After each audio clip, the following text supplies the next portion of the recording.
different perspectives on how Jewish presence evolved in Germany, and we were really able to observe that through different perspectives.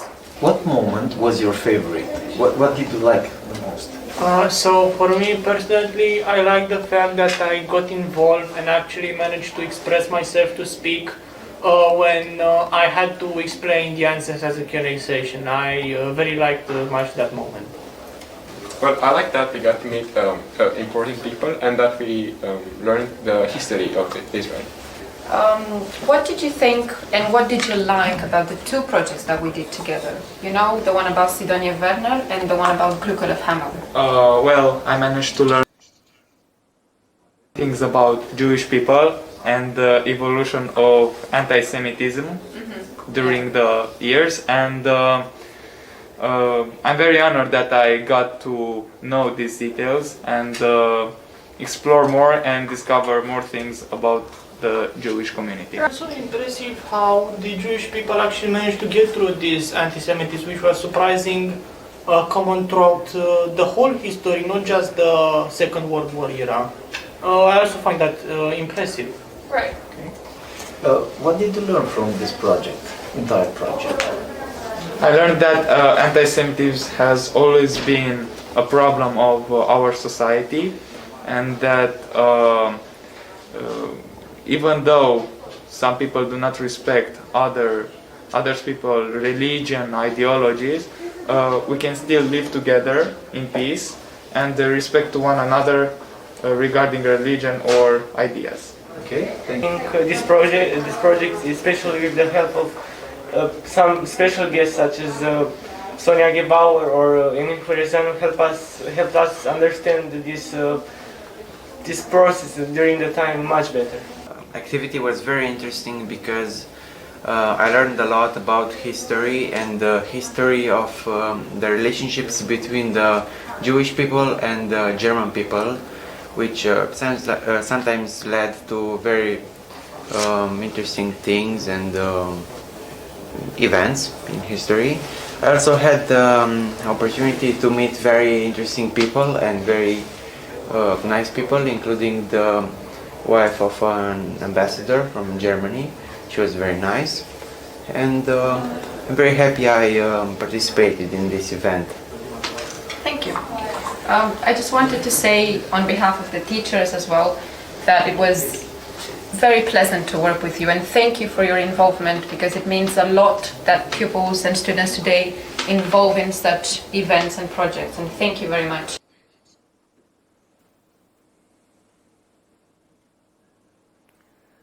Stimați invitați, bună ziua și bine v-am găsit la cea de-a patra și ultima sesiune a proiectului 1700 de ani de istorie și cultură evreiască în Germania. Stimate domnule ministru al culturii, Lucian Romașcanu, excelența voastră, domnule ambasador Pierre Gebauer, excelența voastră, domnule ambasador David Saranga, vă mulțumesc pentru prezența în studioul Laude Reut și, în special, doresc să-mi exprim profundă apreciere pentru încrederea pe care ne-ați oferit-o încredințându-ne proiectul 1700 de ani de istorie și cultură evreiască în Germania. Un proiect care a deschis noi perspective în ceea ce privește moștenirea istorică și cultura evreiască pe teritoriul german și nu numai. Astăzi vom încununa un an pe care Guvernul Federal al Germaniei l-a dedicat celor aproape 2 milenii de atestare documentară a evreilor pe pământ german.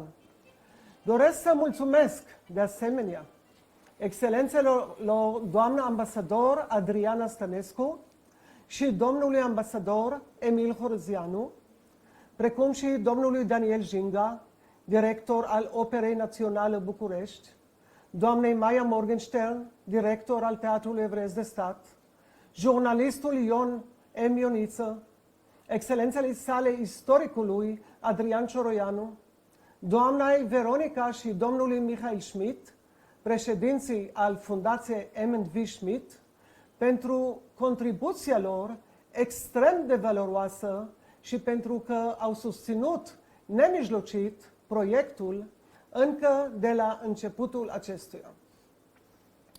Nu în ultimul rând, doresc să-mi exprim întreaga apreciere față de aportul adus la promovarea și diseminarea mesajului nostru de către numărul impresionant de elevi, profesori și public larg, peste 75.000 de-a lungul celor 3 sesiuni de până acum, din școli și universități din România, Israel și Germania.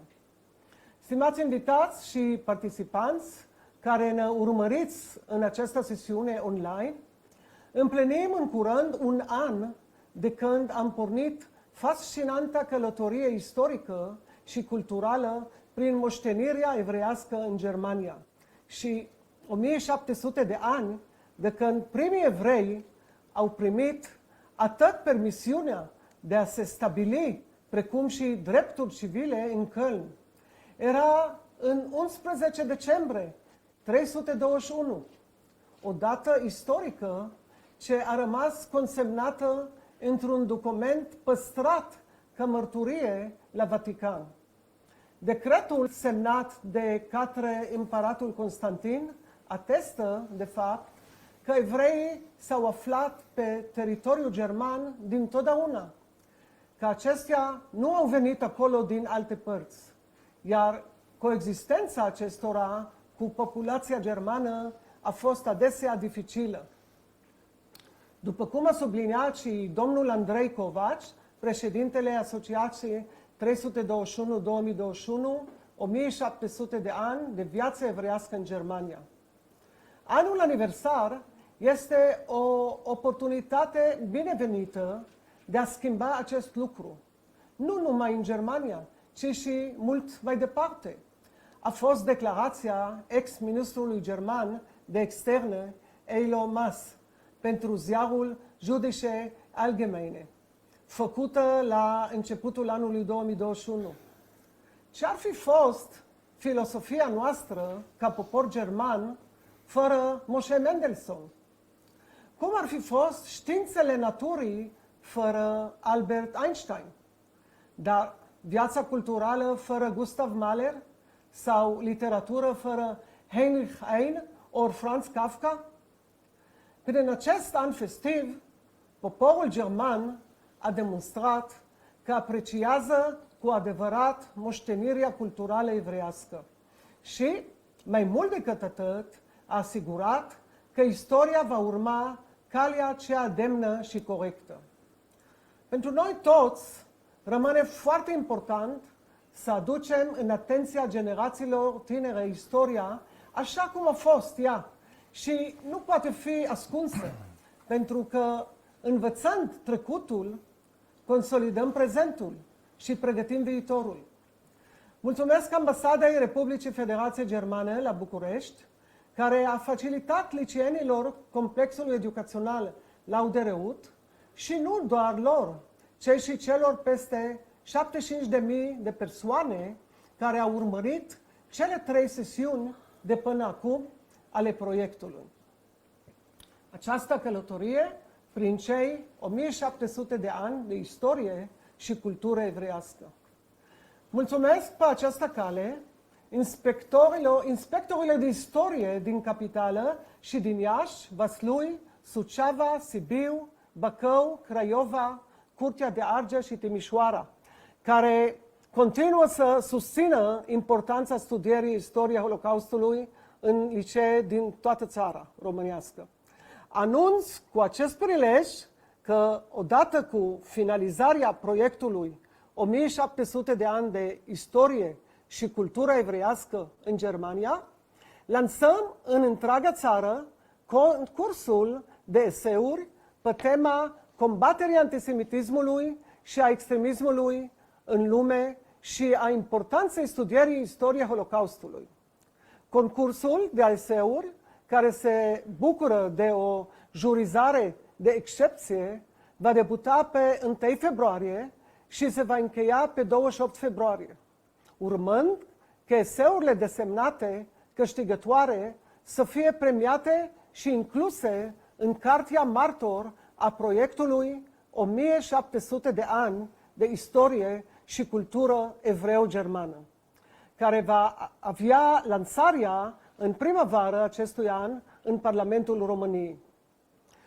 Și acum dau cuvântul domnului ministru al culturii, Luciano Meșcanu.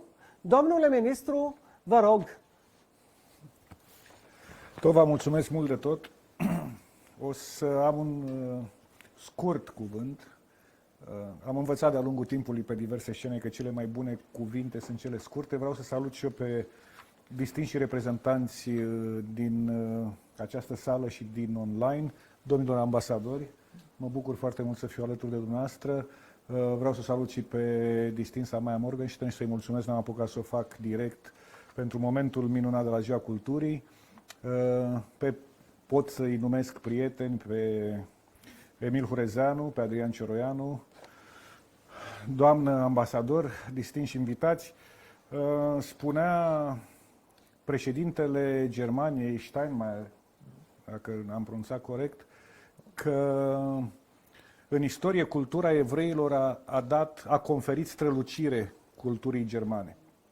Acum, vorbind din postura efemeră, de altfel, de ministru al culturii, pot spune, fără să mă înșel niciun pic, același lucru despre contribuția culturii germane și evreiești în România.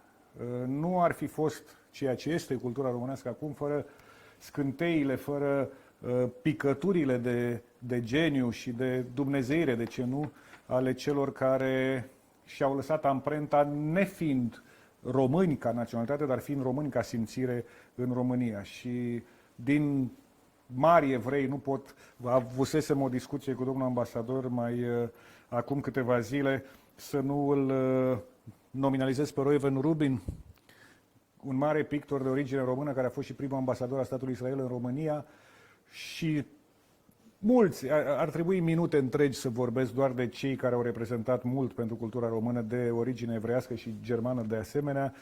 Mihail Sebastian, iarăși, sunt evidente numele din partea germană, nu pot să spun decât Herta Müller, care a încununat cultura română a membrilor Comunității Germane cu un premiu Nobel pentru România și tot ceea ce ați făcut, stimați organizatori, stimați participanți în acest an, face odată să arătăm că nu există în ceea ce privește cultura, cel puțin, nu există granițe decât formale, că există întrepătrunderi milenare între diversele popoare care au trăit sau trăiesc în această zonă și nu numai, iar acest lucru trebuie să genereze respect pe absolut toate meridianele.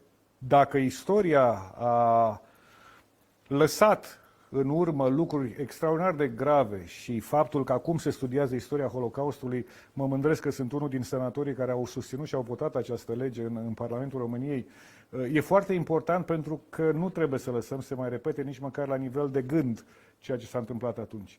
Iar cultura, fiind eminamente umană, fiind izvorând de la Dumnezeu și fiind expresia vibrației sufletului omenesc, este prima chemată să împiedice o asemenea repetare sau asemenea repetări ale istoriei în părțile ei negre.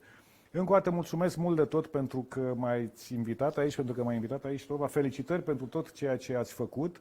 Este un exemplu pentru că nu vreau să promit nimic, dar luându-mă după ceea ce ați făcut voi la 1700 de ani de istorie și cultură evreiască în Germania, avem și noi lucruri importante de sărbătorit și vom lua acest exemplu și îl vom face încercând să-l facem la același nivel. Mulțumesc pentru inspirație, felicitări tuturor și Ministerul Culturii este unul, eu sunt al 31-a Ministrul al Culturii, am văzut că programul a început cu fostul meu coleg. Indiferent cine va fi la cârma Ministerului Culturii, în Ministerul Culturii veți găsi un partener pentru tot ceea ce faceți. Mulțumesc mult de tot! Vă mulțumesc, domnule ministru, pentru parteneriatul solid pe care îl avem cu Ministerul Culturii în acest proiect. Excelența voastră, domnule ambasador Pierre Gebauer, ne bucură și ne onorează prezența domniei voastre aici, Vă rugăm să transmiteți celor prezenți mesajul dumneavoastră. Dear Minister Luciano Mascano, Excellencies on here, David, and on the screen, Adriana and Emil, and of course, dear Tova Ben-Nun Karibis. It's a great pleasure and honor to be here with you in this Laude Reut studio, and I warmly welcome all of you here, and of course all those who are following us on the screen through the internet. Ladies and gentlemen, we are gathering today here on the eve of the International Holocaust Remembrance Day tomorrow, which is marking the liberation of the Auschwitz death camp, and which is meant to commemorate the unspeakable suffering of millions of Jews, the unbearable ordeal that so many innocent women, men, and children had to go through. And so allow me to shed a bit of light on this in my remarks. This commemorative work, this remembering the past, is of just utmost importance. Not for the sake of remembering something that had happened. No, it's first of all an obligation. We owe it to the more than 6 million murdered Jews in the Holocaust, with many more victims. We owe it to them to keep up the memory and remember them. And we have derived from this an obligation to make sure that this incomprehensible breach of civilization does not ever happen again. Nie wieder Auschwitz, never again Auschwitz, is a call that we, an obligation and a promise that we all have to give.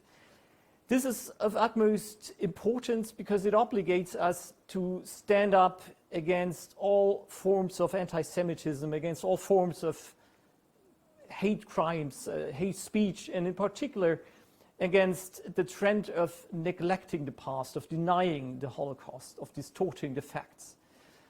Ladies and gentlemen, this need to stand up and fight all these worrying trends has unfortunately become ever more important throughout the last years. Throughout the last decade, we have seen, unfortunately, an increase in hate crime and hate speech, often covered by the anonymity of the internet.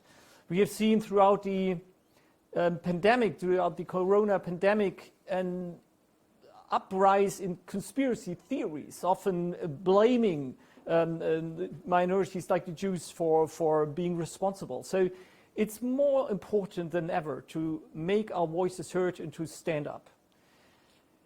Ladies and gentlemen, a lot has been achieved in this respect, and let me just touch upon a few issues here and a few actions that have been recently taken. First of all, I'd like to again mention the courageous decision by the Romanian Parliament to implement in their curricula an education phase of the history of the Jews and the history of the Holocaust. This is of utmost importance to reach the younger generation and to teach them about what has happened in the past. Just to touch upon a different issue, throughout Germany's presidency of the International Holocaust Remembrance Alliance, Germany initiated a global task force against the distortion of the Holocaust and started a campaign, Protect the Facts, which is also used in the social media. I should also like to mention that Israel and Germany together initiated the recent adoption of a United Nations General Assembly resolution just recently adopted in New York, which is also meant to fight against any distortion of the facts and the denial of the Holocaust. And of course, this event series that we are concluding today is also a very important cornerstone in our endeavor, in our constant fight against anti-Semitism, in our strive and struggle for protecting the past and for keeping up the memory of the many victims. Dear Tova, thank you so much to you and your excellent team, to the Laude Reut Educational Complex for being a partner in this endeavor. It's been an outstanding cooperation, and we are truly honored and pleased by this wonderful project that we implemented together. Thank you so much for that. Ladies and gentlemen, very much looking forward to this event today. And with that, I'll again thank you for hosting this. And over to you again. Thank you very much. Thank you very much. Ne bucură că Ambasada Germaniei este un partener educațional. Ne bucură că Ambasada Germaniei este un partener educațional valoros. Vă mulțumim mult! De asemenea, un partener educațional important al Școlii Laude Reut, nu doar pentru proiectul 1700 de ani, este Ambasada Israelului, prin excelența sa, domnul ambasador David Saranga. Excelența voastră, aveți cuvântul. Mulțumesc, Tova, domnul ministru, excelențele voastre, aici și pe ecran. Astăzi o să vorbesc în limba engleză. Am primit aprobarea din partea organizatorii. It has been an honor to join the celebration of 1,700 years of Jewish life and culture in Germany, a country with whom we share both great and tragic times. I would like to commend the organizers for this unique project of recounting such a rich history through meaningful events. Education and personal experience are the most effective way to combat racism and discrimination. By highlighting the historical bonds between our people, we break more and more stereotypes and we commit ourselves to build a better future. This event has successfully emphasized the importance of multiculturalism, tolerance, diversity, which empower progress. These are the premises for our societies to flourish and prosper. As the history of the Jewish community in Germany illustrates, the coexistence of people, religion, ethnicities spark new ideas and create room for development in all fields, from literature and arts to natural science and industry. As you know, Israel is a country founded by immigrants, by Jews coming from all corners of the world, including Germany. Like, for example, the great-grandparents of my son, who immigrated from Berlin to Israel in 1932. Besides their dreams and hopes for their own country, these people also brought with them the ideas and values reflecting their own societies.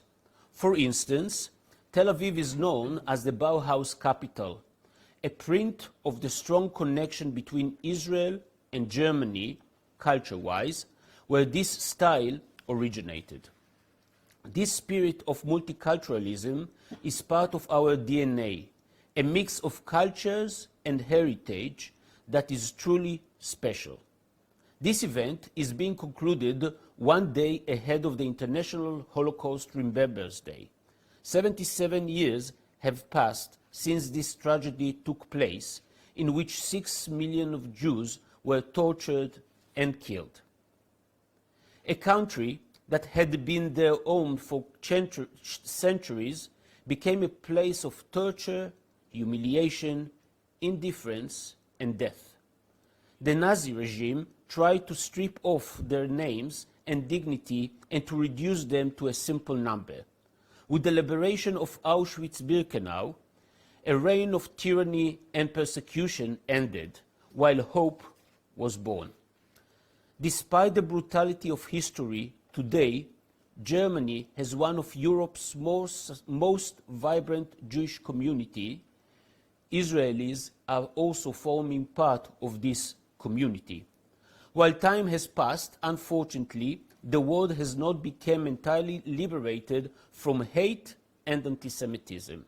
In the face of extremism, we must always remember and remind others about the horrors of the past so that such a word of terror can never return. Recalling the lessons of history, we can learn from them. While we acknowledge the good and the terrible times, we strengthen the bridges of friendship between generations and cultures. And this is what this event has succeeded, to create a journey of both celebration and remembrance. Thank you. Mulțumesc mult, domnule ambasador David Saranga. Alături de noi și la această sesiune sunt mentorii proiectului. Excelența sa, doamna Adriana Stănescu, ambasadoarea României în Germania. Excelența sa, domnul Emil Horozianu, ambasador al României în Austria. Excelența sa, istoricul și profesorul universitar Adrian Cioroianu. Domnul Andrei Covaci, președintele Asociației 321-2021, 1700 de ani de viață evreiască în Germania, și doamna Veronica Schmidt, vicepreședinte al Fundației M&V Schmidt, pe care invit să vă aducă gândurile lor cu privire la acest proiect. Aș vrea să dau cuvântul doamna ambasador, doamna Adriana Stănescu. Poftim. Mulțumesc mult, dragă Tova. Stimate domnule ministru, excelențele voastre, domnilor ambasadori, stimată doamnă președinte a Complexului Educațional Laudereui, stimată doamnă director a Teatrului Evreiesc de Stat, stimate doamne, stimați domni. Mă bucur să fim din nou împreună în acest cerc al inițiatorilor, partenerilor și participanților la proiectul dedicat celor 1700 de ani de istorie evreiască în Germania. Proiect derulat pe parcursul a 4 etape, cu susținerea partenerială a Ambasadei României în Germania și a Ambasadei Germaniei în România, alături de Complexul Educațional Laudereui și de foarte mulți parteneri din mediile culturale, academice și instituționale, atât din România cât și din Germania. Întâlnirea de azi are loc într-un context temporal deosebit de elocvent, cu multiple valențe simbolice. Astfel, pe 20 ianuarie, am comemorat 80 de ani de la așa numita conferință de la Wannsee, un eveniment negru al istoriei, când înalți oficiali naziști au fost convocați pentru a discuta și coordona măsurile pentru punerea în aplicare a deciziei de deportare și asasinare în masă a evreilor. Pentru a marca această zi simbolică, Adunarea Generală ONU a adoptat o rezoluție prin care condamnă negarea și banalizarea Holocaustului.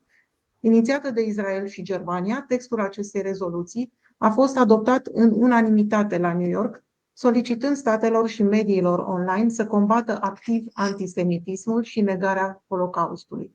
Pe de altă parte, mâine, 27 ianuarie, marcăm Ziua Internațională de Comemorare a Victimelor Holocaustului, fiind a 76-a aniversare a eliberării lagărului de concentrare nazist Auschwitz-Birkenau, context în care comemorăm victimele persecuțiilor comise între 1933 și 1945.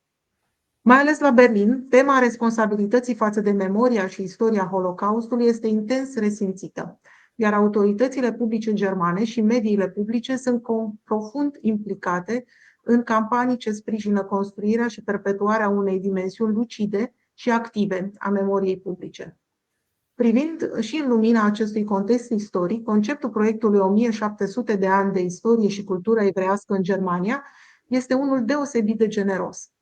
Deschis la Köln, la 21 februarie al anului trecut, printr-un act festiv la care a participat președintele federal german Frank-Walter Steinmeier, proiectul include peste 1000 de manifestări culturale și artistice, dezbateri publice, acțiuni de informare și așa mai departe, derulate pe parcursul a mai bine de un an în toată Germania, cu susținerea guvernului german, autorităților de land și a numeroase instituții publice și private.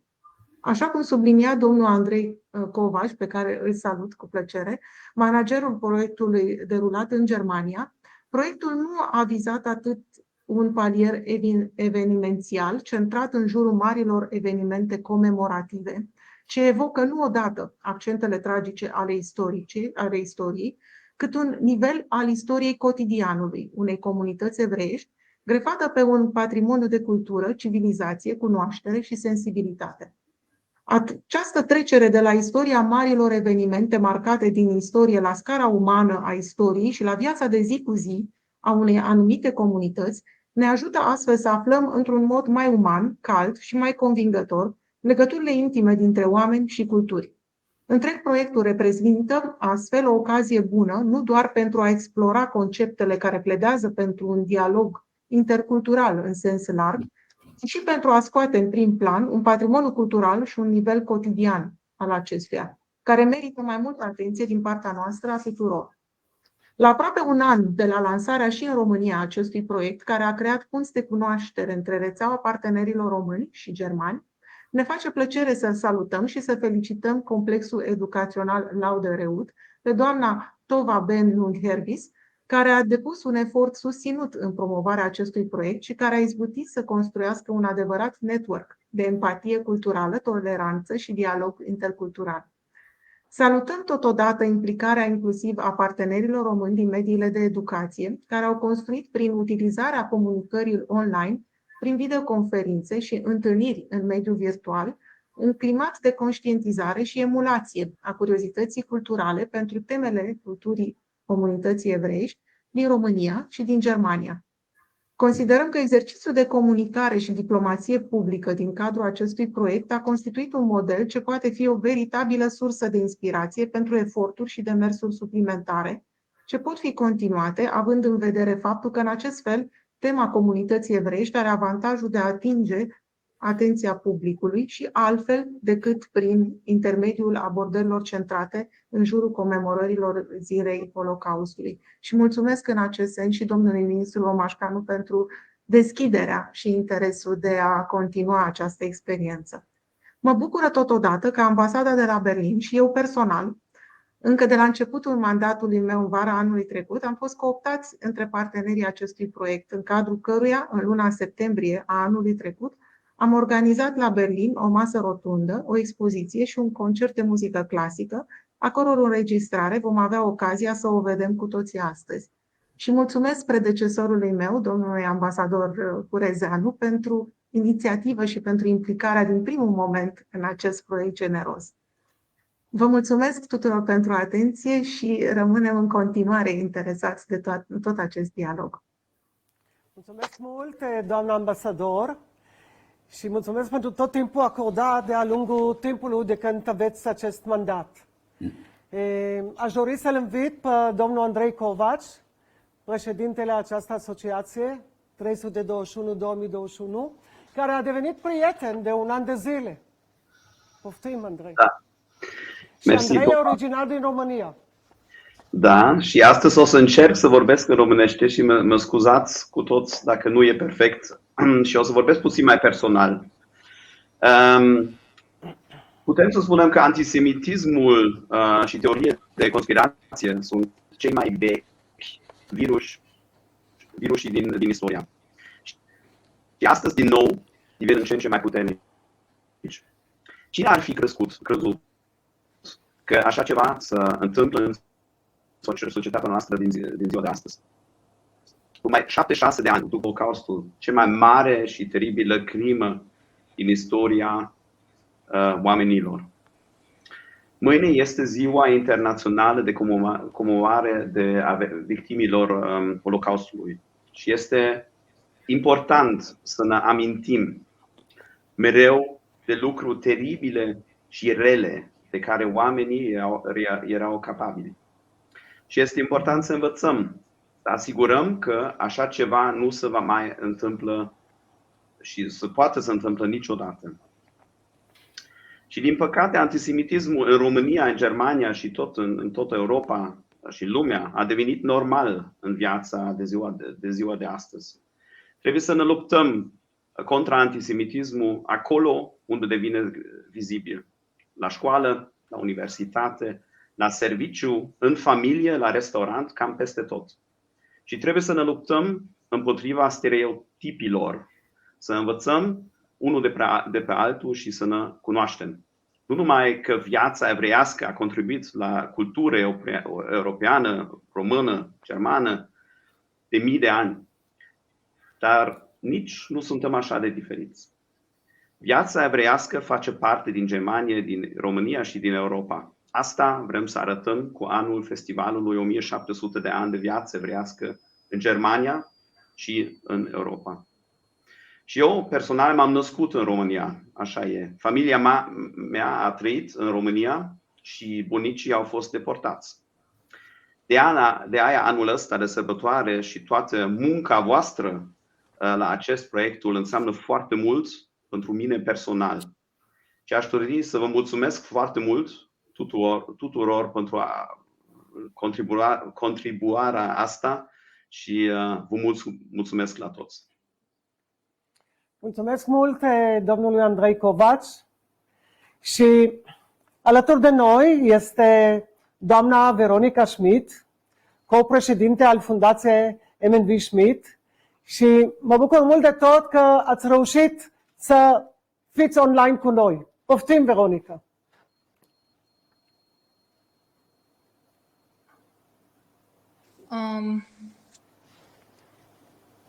Deci, bună seara, stimați invitați și spectatori. Sunt foarte emoționată să particip la acest eveniment de comemorare și aș vrea să spun câteva cuvinte despre ceea ce reprezintă pentru noi această apropiere între fundația noastră, care promovează cultura și limba germană, precum și de aproximativ 4 ani, fundația noastră susține complexul educațional Lauderud pentru promovarea învățământului cu predare în limba germană. Anul trecut ne-am alăturat proiectul internațional 1700 de ani de istorie și cultură evreo-germană. Am decis să sprijinim acest proiect pentru că împărtășim aceleași valori de promovare a culturii și susținerea educației pentru un viitor mai bun pentru copiii noștri. Și pentru că facem referire la următoarele generații, pentru acest an pregătesc în cadrul proiectului meu O șansă pentru toți copiii din cadrul fundației, o carte cu povești scrisă de mine și fetița mea, Anne-Catrin, care prezintă lumea în care trăim într-o perspectivă diferită. De exemplu, o lume a păsărilor, o lume a culorilor, o lume a florilor, a sunetelor și, nu în ultimul rând, o lume a tuturor. Pentru că dacă ar fi fost această lume a tuturor, nu ar fi existat aceste momente de comemorare, ceea ce trebuie lăsat uitării și în același timp trebuie să învățăm pe cei mici că ei construiesc o lume mai bună, mai frumoasă, prin talentul și educația lor, și nu în ultimul rând prin imaginația lor. În această carte nu vreau să mă evidențiez ca autorul principal, ci vreau să evidențiez 2 figuri, mama și copilul ei, pentru că familia este baza de la care construim istoria. Istoria despre care vorbim astăzi, despre care fără de care nu ar fi fost această întâlnire, nu ar fi fost trecutul și viitorul copiilor noștri. Și pentru că copiii fac istoria, pentru că dumneavoastră găzduiți școala de care vor pleca mai departe copii care îi numesc copii ai lumii, pentru că vorbesc toate limbile, pentru că știu istoria, pentru că știu să construiască un viitor mai frumos. Sunt foarte emoționată, îmi cer scuze pentru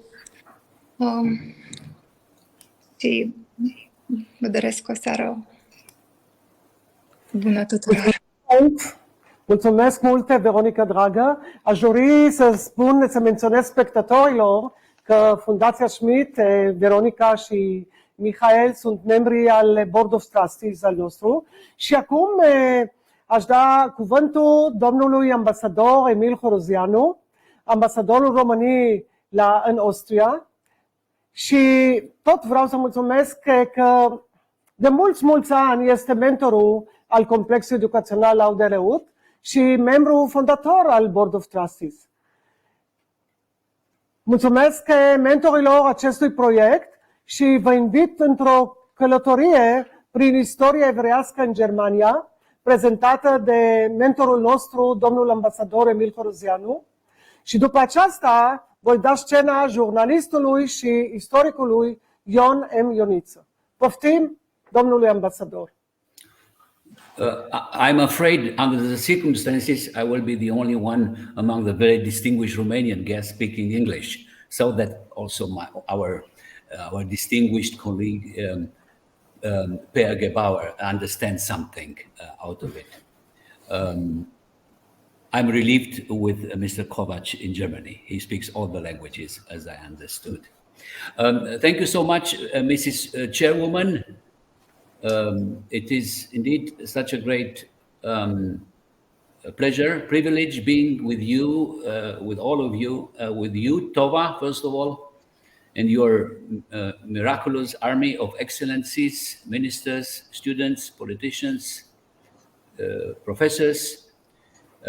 We are meeting once more on a video conference, the imposed reality since during the last 2 years. Hopefully, we are not going to miss the virtuality once the true normality to touch and to be touched is here with us again. It has been almost a year since Tova informed me about her project shared with the German embassy in Bucharest. And here I have to pay an homage and the right tribute to the predecessor of His Excellency Per Gebauer as ambassador of Germany in Romania, Kurt Meyer-Claude. So we decided almost 1 year ago to mark the 107 years of Jewish presence in Germany through 4 episodes of diverse Memento Remember program. Being an old friend of Tova and of her great school in Bucharest, I accept immediately to be part of this unusual endeavor, then in my position in Berlin and now in my present one as ambassador in Vienna. I remained, and I'm happy to be the happy hostage of this energetical, competent, and charmingly contaminating lady. So my part of this unusual enterprise was to create and present 4 episodes in a kind of TV, almost homemade series about the Jewish presence in Germany. Although myself being neither German nor Jewish, not even an historian, as usual, when summoned by Tova, I said yes before realizing the dimension of my involvement in a Tova-led operation where, as you might know, there is no mercy, no escape. The first episode was broadcast in April last year and was the presentation of 3 diplomats who have been instrumental in helping thousands of Jewish people to escape from Nazi Germany, among them the well-known among peoples, the Romanian diplomat Constantin Caragia. Then I directed, so to speak, a presentation of the very moving statuary monument of the Friedrichstraße Bahnhof in Berlin, representing the so-called trains to the death and the trains to the life. As we recall, in 1938, hundreds of children escaped the Nazi Germany towards Britain via Netherlands, whereas unfortunately, later on, other thousands of them were sent to concentration camps. Today, you are going to watch the last 2 episodes of the remains of the Jewish presence in Germany and Berlin. For me, being part of this program has been like discovering myself within a continent of suffering and beauty, of brilliant history and uninterrupted sorrow, which accompanied and actually made up the substance of 1700 years of Jewish life in Germany. And now, let's follow together the last episode of my modest film essay. During the session later on, you will be having to watch again the 3rd episode, but this time with the appropriate English translation. Thank you.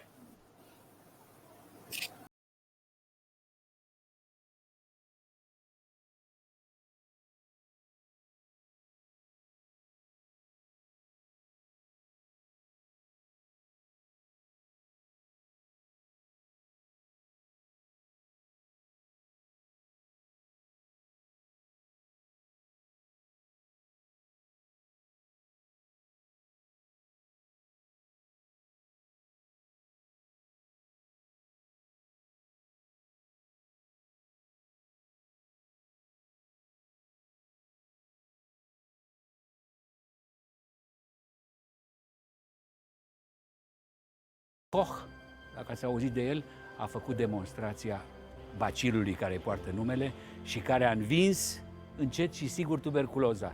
Între capătul dinspre insula muzeelor, unde era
Ne întoarcem aici, la complexul educațional Laude Reut, pentru a continua excursia noastră fascinantă în această istorie a comunităților evreiești. Iată, din Germania, din România, am văzut un extraordinar documentar de pe străzile din Berlin, prezentat de fostul ambasador al României în Germania, domnul Emil Hurezeanu. Și acum ne întoarcem la București, pentru că îl avem pe directorul Operei Naționale Române, domnul Daniel Jinga, unul dintre cei care a participat încă de la început în acest proiect extraordinar, 1700 de ani de istorie și cultură evreiască în Germania, dar și în România. Să-l urmărim pe domnul Jinga.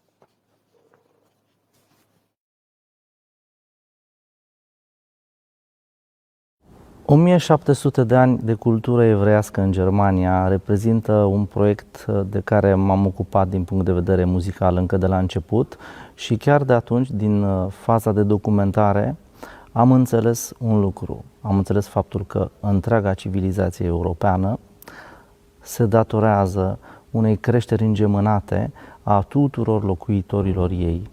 Am înțeles că civilizația iudeo-creștină a reprezentat, din punct de vedere cultural mai ales, un factor puternic de dezvoltare și că diferitele momente de război, de pogrom, de divergențe au pigmentat în mod nefast o istorie care de fapt nu a arătat rău, o istorie care a însemnat comuniune, conlucrare, o istorie care a însemnat împreună.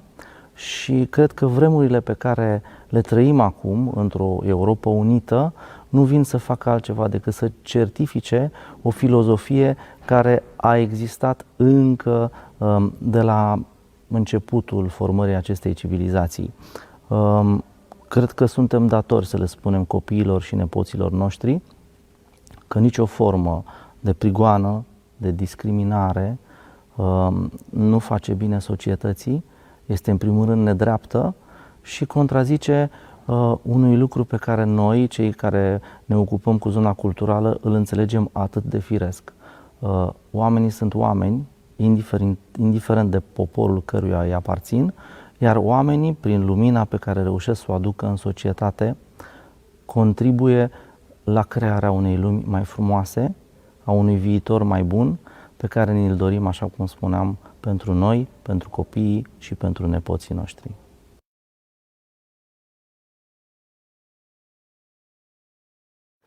Mergem din nou la Berlin. Este o întrebare pe care probabil mulți și-o pun. Cum este să fii astăzi evreu în Germania? Să trăiești în Germania, să lucrezi acolo, să te simți ca acasă. evreii germanii cu origini evreiești de astăzi vorbesc despre viața lor în acest material pe care îl urmărim acum, în care artiști, jurnaliști, oameni cu diverse ocupații vorbesc despre cum este să trăiești în Germania, dar să fii și evreu în același timp. Să vedem. Ich bin Aaron, komme aus Köln und bin Präsident der Kölschen Kipperclub, dem weltweit einzigen jüdischen Karnevalsverein. Jüdisch zu sein bedeutet für mich, die Vergangenheit zu bewahren und intensiv in der Gegenwart zu leben. Ich bin Fanny, ich komme aus Berlin und bin Autorin und Journalistin. Jüdisch zu sein bedeutet für mich, immer mit meiner Kultur und meinen Vorfahren in Verbindung zu stehen.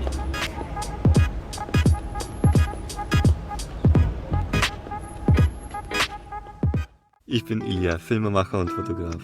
Jüdisch sein bedeutet für mich, den Druck der Verantwortung durch die Ahnen ständig zu spüren und mich jeden Tag zu entscheiden, davor zu fliehen oder mich für die Gerechtigkeit in der Welt, also Tikkun Olam, einzusetzen. Mein Name ist Michael Rubinstein, ich bin 48, der Gemeindedirektor der Jüdischen Gemeinde Düsseldorf. Jüdisch sein bedeutet für mich, Teil der großen jüdischen Gemeinschaft in Deutschland zu sein, für sie zu arbeiten, das ist meine Berufung.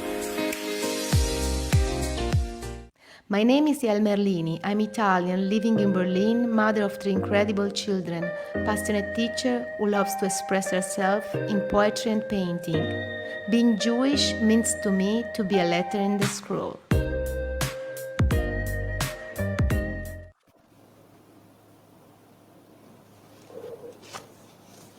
Extrem de directe și de emoționante aceste mărturii legate de viața de astăzi a unor membri ai comunității evreiești din Germania. Aceleași lucruri și în România, pentru că elevii complexului educațional Laudereut au ieșit pe stradă și au vorbit cu oamenii despre impresiile lor, despre ceea ce știu despre istoria evreilor din România, despre ceea ce s-a întâmplat în trecut, despre viața lor. Să vedem și filmul făcut de studenții și elevii de la Laudereut.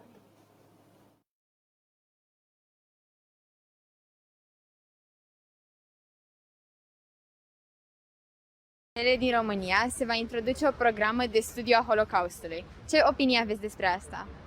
Ce părere am? Ce înseamnă mai întâi Holocaust? Nu știu sigur, problema este că nu știu exact ce înseamnă, nu am mai aflat de acest termen până acum și nu știu. De Holocaust.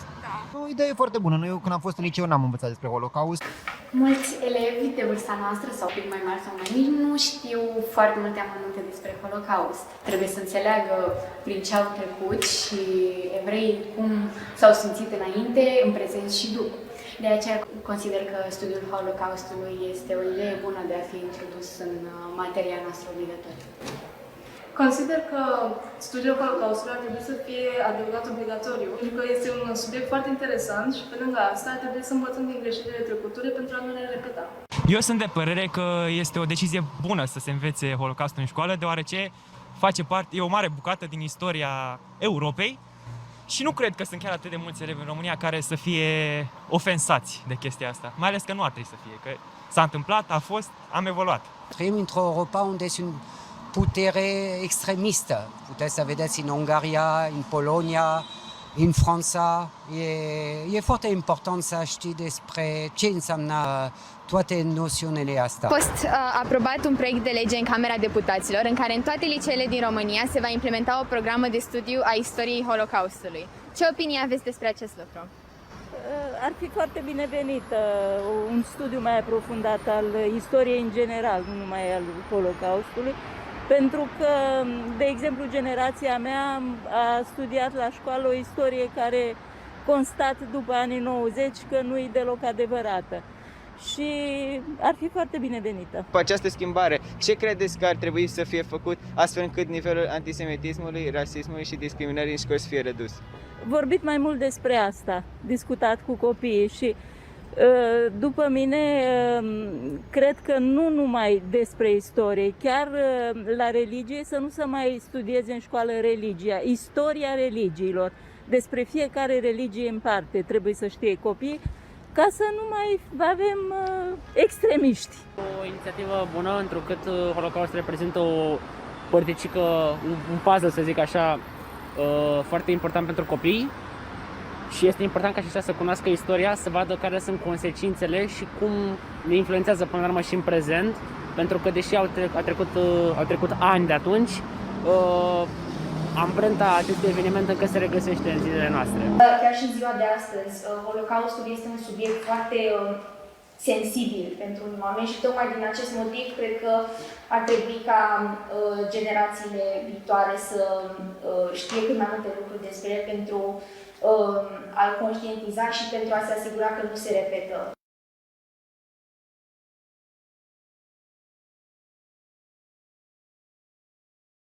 În București, unde am văzut opinii care ne dau speranță și optimism că demonii trecutului nu vor mai găsi atât de mult teren pentru a se dezvolta în zilele noastre, pentru că avem acești oameni care înțeleg extrem de bine ce s-a întâmplat și ce rol pot să joace pentru a opri ceea ce a fost atât de tragic să se mai repete. Mergem la Frankfurt.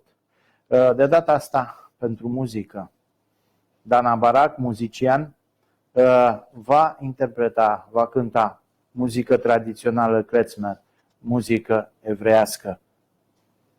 Ascultăm împreună.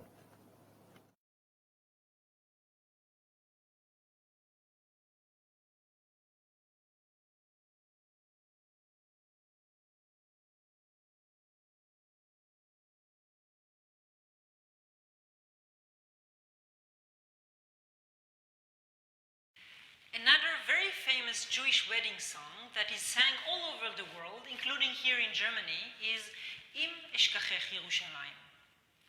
Every Chatan, every bridegroom that stands under the chuppah on the wedding service says the following words from Psalms.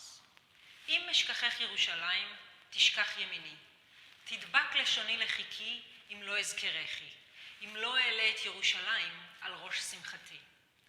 Even on the happiest day of life, we shall not forget the destruction of Jerusalem.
like to celebrate with you today is Lag BaOmer. Lag BaOmer is exactly 33 days after Pesach, after Passover holiday. For this holiday, many nigunim were composed. Nigun means in Hebrew a tune or a melody. Nigun is vocal music, often sang without any formal lyrics and sometimes with Bible phrases or other Jewish classical texts. A nigun can be both joyous or lament. With this many nigunim, Lag BaOmer is maybe our most musical festivity and holiday.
We hope you've enjoyed the time with us, just as we enjoyed playing this very touching music for you. We have discussed many Jewish terms very briefly. Terms like piyut, nigun, and klezmer, terms from the synagogue like the Rebbe and the Chazan, Hasidim and Hasidut. We've talked about the Jewish holidays, Rosh Hashanah, Yom Kippur, Hanukkah and Lag BaOmer, and of course the Jewish wedding and the chuppah.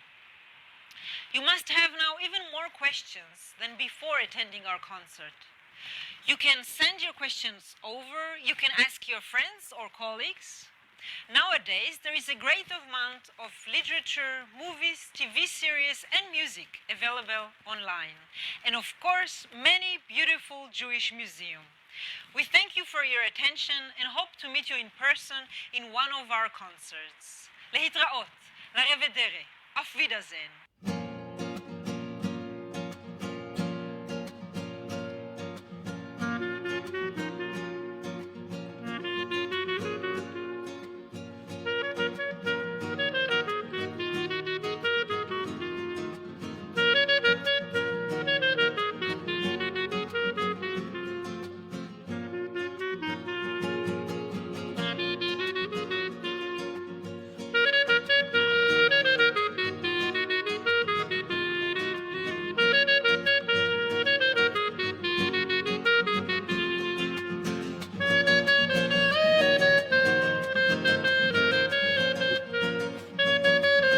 Ne întoarcem la București împreună cu elevii de la Laudereut.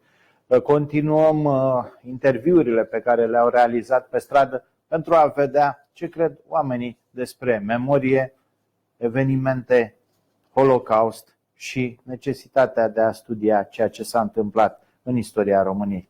În Camera Deputaților a fost aprobat un proiect de lege în care se va implementa studiul istoriei Holocaustului în toate liceele din România.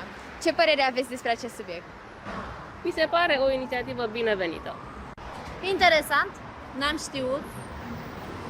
Și e foarte bine de știut, da, sigur. Ce părere ai despre introducerea în curriculumul național al studiului Holocaustului?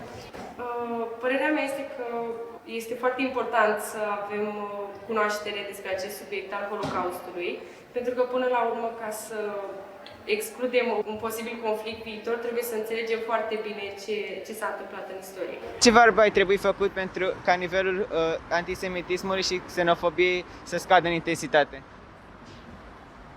Doar un curs de istorie, nu știu dacă va schimba ceva. Eu cred că educația se face cu copiii mici.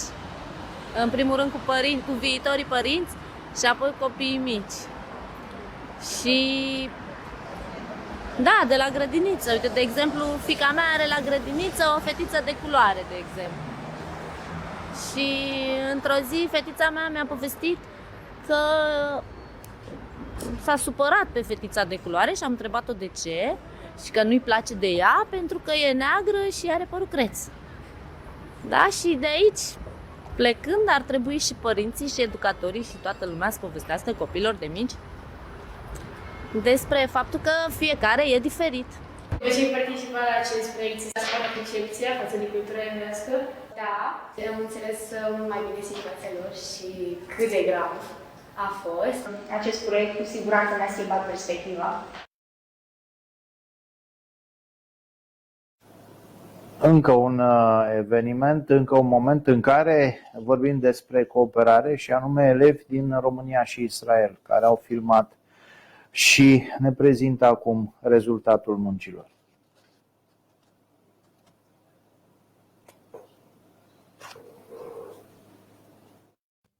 Între anii 1939 și 1945 au fost uciși 6 milioane de evrei în lagăre de concentrare de pe tot globul, dar nu mă interesează, că s-a întâmplat prea de mult.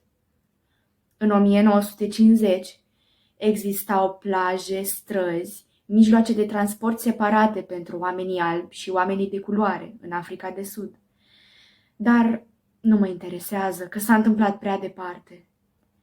Dar, ei bine, săptămâna trecută, un prieten de-al meu de etnie romă a fost numit țigan murdar de către un copil la școală. Gata, asta deja mă implică și pe mine. Adesea, mulți dintre noi ne întrebăm, oare cum s-au întâmplat și de ce s-au întâmplat toate astea? O asemenea oroare precum e Holocaustul este rezultatul discriminării pe baza religiei și rasei și nu s-a întâmplat nici de cum peste noapte, ci sistematic și calculat. A pornit de la mici comentarii la adresa evreilor și a continuat cu însemnarea acestora cu steaua lui David, cu impunerea unei serii de interdicții și depunerea și uciderea lor în lagăre de concentrare. Întrebarea este, credeți că dacă în Germania interbelică s-ar fi studiat în școli și despre alte masacre, precum noaptea lui Bartolomeu de la 1512, toate aceste evenimente s-ar fi repetat? De asta cred eu că este important să studiem despre Holocaust în școli. Cunoașterea lui ne va face să observăm la rândul nostru modalitățile de intoleranță, să reacționăm împotriva lor și să prevenim repetarea unei alte situații de dimensiuni așa de grave. Profesorii, indiferent dacă activează în structuri formale, precum școlile, sau informale, precum muzeele și alte entități asemănătoare, pot interacționa cu elevii, folosind diferite metode sau tehnici de predare. În acest context, abordarea problematicii Holocaustului și din perspectiva artistică este una cât se poate de indicată, pentru că ajută pe copii să înțeleagă mai bine acest fenomen istoric. Vă mulțumesc! I truly believe that teaching Jewish and Holocaust history in the schools in our country is an important matter, as comprehending what happened to this community represents one step forward for our society. Despite all the sacrifices made by the Jewish around the world in order to survive, their contribution to the world's evolvement is still little recognized, especially among the young people. As a result, we should focus on educating our generation about the Jewish history, because by comprehending their history, we will approach faster the conviviality that we want. Holocaustul este un fenomen care a depășit frontierele statale și a afectat diferite categorii ale societății. Este o cale a suferinței pe care nimeni nu trebuie să o mai pășească. Pentru noi, profesorii, a preda conținuturi despre problematica Holocaustului înseamnă a crea un mediu educațional potrivit învățării, pornind de la greșelile trecutului. Înseamnă a promova gândirea critică și reflexivă a elevului și a preîntâmpina distorsionarea ori negarea unor fapte istorice. De ce este important să păstrăm această memorie colectivă a Holocaustului pentru generațiile următoare? Profesorii și elevii ar trebui încurajați să mediteze asupra întrebărilor de natură morală, politică, socială, pe care Holocaustul se ridică și asupra relevanței acestora în momentul actual. Aș vrea să vă vorbesc despre importanța punerii la curent a elevilor în legătură cu perioada Holocaustului. Din punctul meu de vedere, elevii trebuie să-și cunoască trecutul, trebuie să înțeleagă cine sunt ei și de ce sunt capabili.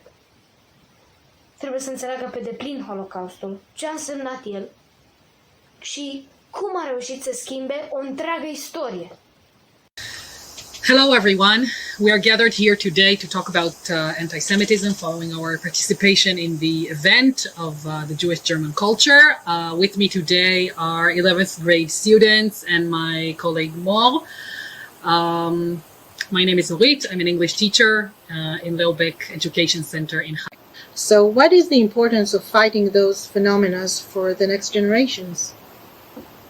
Well, I think we've learned many times that history can repeat itself, and I think it's very important to fight these phenomena so it won't make a second appearance. So the best we can do in order to fight it is to say it and to learn about it and to repeat and repeat and repeat, reminding it so we can avoid it in the future. And what do you think about the phrase to forgive and never forget? It just shows how important it is to remind everything that happened, like it was said here a couple of questions ago, and it emphasizes the fact that something was done to us as a nation, as a group, as a belief, and we can't forget it. We can't ever erase it from history, but unless we forgive it, we can't move forward. We can't continue and create a better future. Thank you. Well, I'll also like to add that this initiative is really glorifying the Jewish culture and the things that German and Jewish culture have been through together, instead of just focusing on the Holocaust and other unfortunate events that have happened. Well, we have all talked about the initiative of Germany, which is a wonderful and exciting one and a really important one. And I would like to ask you, what do you think can other countries do in order to prevent anti-Semitism? In my opinion, the first move a country can make in order to prevent any anti-Semitic events is to outlaw any anti-Semitic expressions.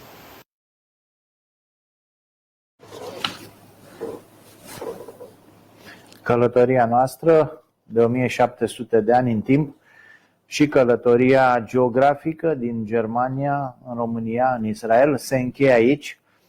Am ajuns la capătul ei după acest maraton extraordinar cu 4 evenimente. L-am văzut astăzi pe acesta care încheie o serie extraordinară, pornind de la inițiativa Republicii Federale Germane de a sărbători și de a marca 1700 de ani de istorie și cultură evreiască în Germania, de asemenea marcând și în România cultura și istoria comunității evreiești din România. Nu în ultimul rând, mulțumim tuturor celor care au făcut posibil această extraordinară manifestare a ceea ce înseamnă memoria, educația și viitorul. Vom asculta elevi de la complexul Laudereut și de la Liceul Goethe din București, interpretând imnurile naționale ale României, Germaniei și Israelului. Încă o dată vă așteptăm pe toți la următoarea călătorie, care bineînțeles va veni. Încheiind o călătorie, ne gândim cum să o începem întotdeauna pe următoarea. Toate cele bune și pe curând. La care